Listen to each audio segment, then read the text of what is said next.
Hi mga kapurita!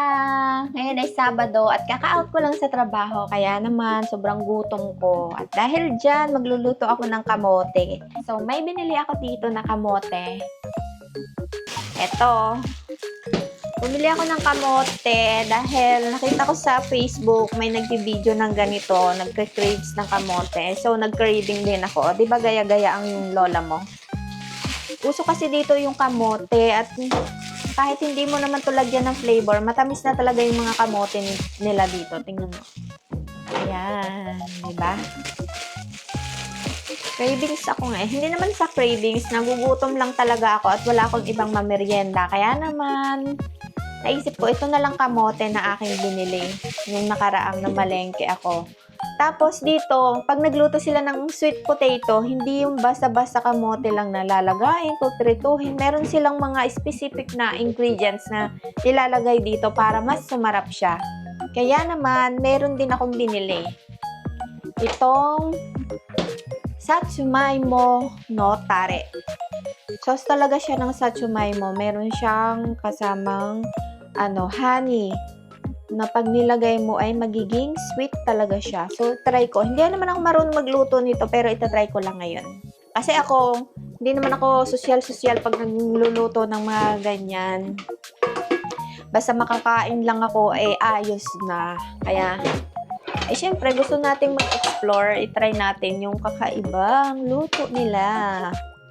So, ayan. Sabi, piprituhin ko muna yung kabote, piprituhin muna natin. And then, saka natin lalagyan ng sauce.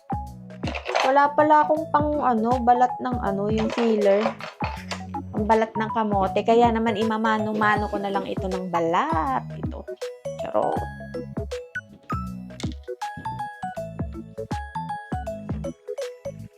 So, ayan. Babalatan ko muna siya.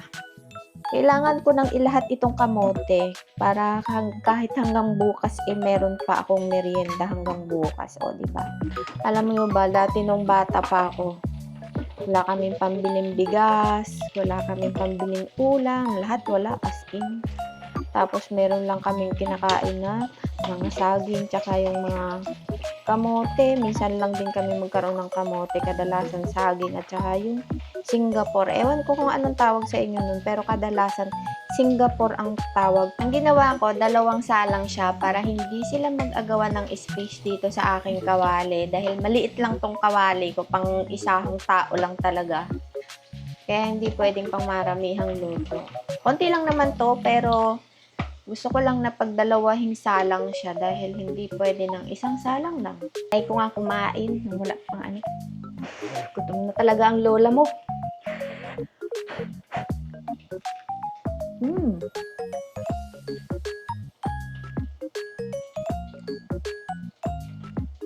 Luto na. Pag dumilaw na siya, luto na. Gutom yarn. Ang tamis na talaga ng kamote nila.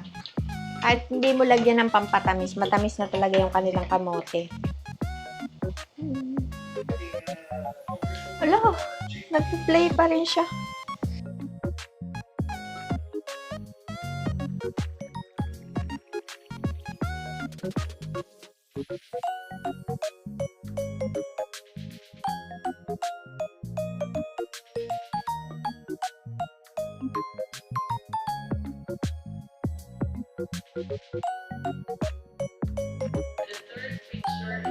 Huwag kayong mabother sa bangs ko dahil nagkamali ako ng ginupitan ko to ng basa kaya umakyat ko, di ba?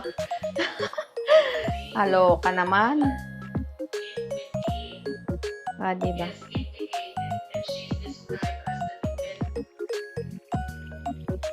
Okay, luto na ang ating kamote. Ayan na siya.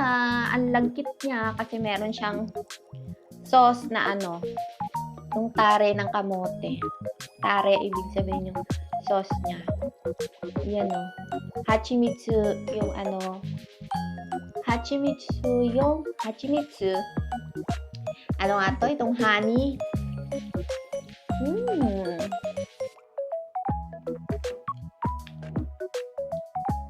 Sa tingin ko masarap to sa black coffee kasi matamis na siya. So, coffee na walang asukal. Ayan, di ba? Ito na ang black coffee. Partner ng kamote to.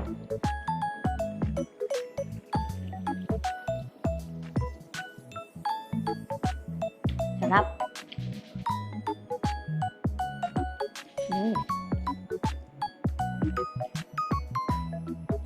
Kayo, anong paborito niyong merienda? Minatamis na kamote plus black coffee. Walang creamer at walang asukal. Kasi matamis na yung kamote. So, pag nilagyan pa tong kape ng pampatamis, hindi na siya masarap. Sobrang nakakaumay na. Kaya sa tuwing kakain ako ng matatamis, at ang partner niya kape, laging black lang. Try nyo. For sure, yung iba naman dyan, nakatry na din ng ganito.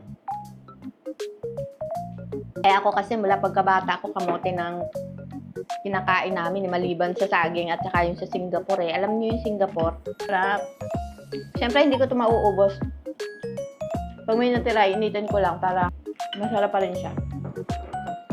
So, yun lang guys. Salamat sa panonood. God bless everyone.